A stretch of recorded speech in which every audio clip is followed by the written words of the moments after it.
Yo, what's up guys? It's your boy RedCloud. Today I'm going to be teaching you guys what Manastones are in Aion 2. I'll be explaining a few little neat tips and tricks that'll help you guys make sure that your combat power is as high as possible.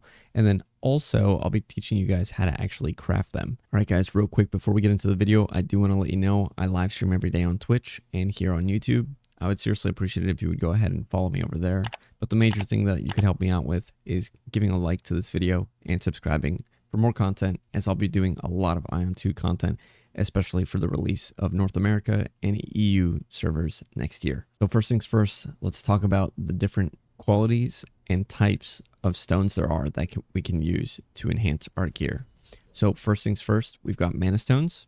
That comes in 3 different qualities: superior, intermediate, and lesser. Okay, so intermediate and then lesser. This is the most common type of stone. And then the other ones, of course, they are essentially enhanced versions of these, right? So the other type of stone that you'll be noticing a lot is soulstone. Soulstones can only be used in accessories, all right? You cannot use them in weapons. And there's a lot of accessories, of course, so you'll be using them quite a bit. They also come in lesser, intermediate, and superior. The other thing that I wanted to talk about, there are PvP versions of these guys. Okay, so for Abyss, if you go to the trade shop, there are lesser abyssal soulstones and lesser abyssal manastones. Now, I'm not sure if you can transmute these into different higher qualities at this current time, but I'm assuming that later on there probably will be. But for now, I'm not really getting into that. But yeah, there are PvP Manastones and Soulstones, which is pretty cool. So let's talk about how our Soulstones and Manastones affect our gear score and our gear in general. So right now, I'm at 2,217. All right. So I'm going to take this bracelet, for example. Right now, it has an intermediate Soulstone in it. All right. What we're going to do is we're going to go to the Manastone tab. And we're going to go ahead and equip a lesser one. Okay. And what I'm going to do is engrave it. There's a button right underneath me that says engrave. Okay. We got these green quality stuffs and an HP plus 30. Okay. It stayed the same. So the reason why it stayed the same is because the quality of these two essentially equaled that singular blue quality that I had on the intermediate one. Okay, so why does this matter a lot? It's because pretty much the better the stone is, the better quality you'll be able to get. Ironically, I used an intermediate one on this one and I got 3 grays. So intermediates, honestly, realistically, very, very bad overall. They can give blue quality ones, but overall they'll be giving mostly green and some blues here and there. I'm going to engrave this back to see if I can get maybe 2 blues here and see what gear score we end up at. That's pretty unlucky. Also pretty unlucky. This is okay. Honestly, not very good rolls for this gear, but that's fine. So we were at 2,215, right? So we're at 2,218. So of course, what does this mean? It means that our stones that we use in our gear actually matter quite a lot, but the rolls that we get from them matter even more. Okay, so you can get superior mana stones in one of these. However, if they're all green, all right, and 1 blue, it would not be as effective as getting 2 blues and 1 unique, of course. Obviously, that's a general rule of thumb. You know, better quality stuff equals better stats. So with that being said, you can add a bunch of power to your gear just by putting in the correct mana stones, right? So for example, here we've got these random blue piece of gear.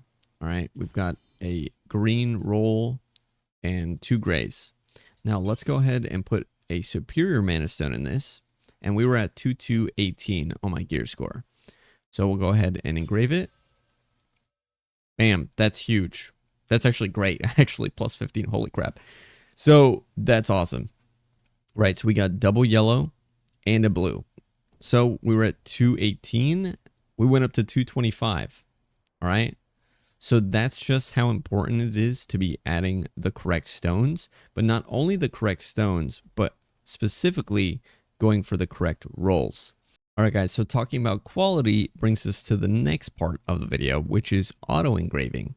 Now, auto engraving, I believe, is like if you've got a hell of a lot of these stones and you are balling and you are rich and you're doing your thing. That's cool.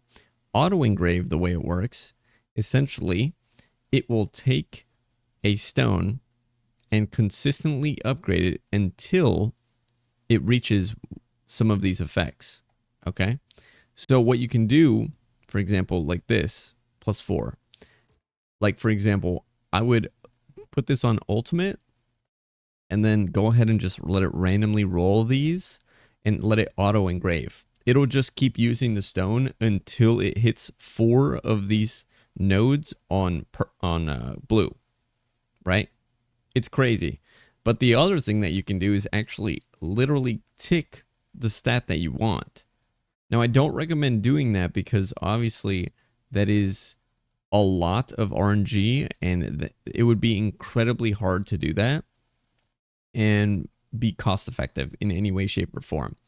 As you progress later into the game where it's like super like end game stuff, like let's say it's like, you know, you're at like 2.5 or even 2.7 or 8 or whatever it is, then maybe pushing for those extra like +2, +3 levels that you need or stats that you need are very vital. But I don't recommend doing that at all while you're leveling because it's a huge waste of Kina and it's a huge waste of your stones. Okay, because I'm going to teach you guys actually how to craft the superior stones and the intermediate ones so you guys can get better stats pretty much almost all the time. All right, guys, let's talk about alchemy real quick and how we can actually craft our stones. So you can craft both of the stones that we just talked about today. You cannot craft the PvP ones from my knowledge. However, you can craft the Manastone and the Soulstone on intermediate levels. And the way it works, you can get a proc chance to make superior ones for free. So that's pretty awesome. So essentially, at this current time, there's no other way to craft the superior stones. You can buy them on the market, but pretty much the way it works is that you would go ahead and get to level 20 and 25 as a alchemist, and then go ahead and craft these stones. Now, what do you need, right? Lesser mana stones. Of course, you need 5 of these, and you need spirit stone powder. Spirit stone powder is probably going to be the hardest thing to find.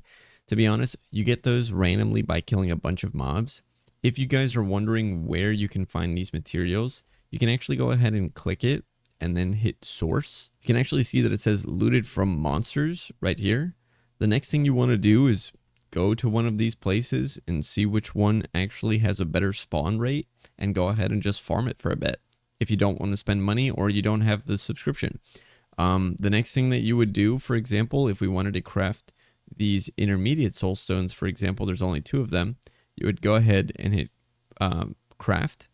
And just so you know, the way combos work, each successful crafting attempt has a chance to trigger a combo. So the way it works, maybe we can hit one here. Essentially, this will craft all the way through, but then, there we go. It crafts a superior one. It has a chance to fail or a chance to get it done. So unfortunately, I failed and it just completely just destroyed it. So that's how that works. You pretty much have a chance to proc it, and if you fail the proc, then you fail. So unlucky, I know, but that's how it works for the crafting.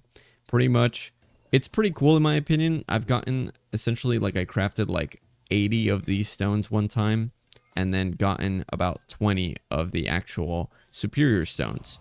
So a pretty good ratio in my opinion. So pretty much the more successful crafts you have, the more chances you have of getting a proc for a superior version of the stone that you're crafting. And this also works for other different types of crafts as well. So it works for weapons, armor, whole bunch of stuff.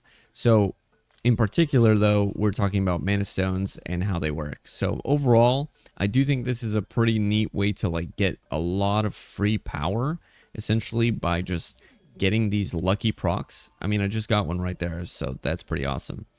And essentially just getting those higher rolls by, of course, RNG, but also if you do get a bountiful amount of them, you can go ahead and also use the auto engraver, and essentially that will allow you to get higher quality stuff when you want it.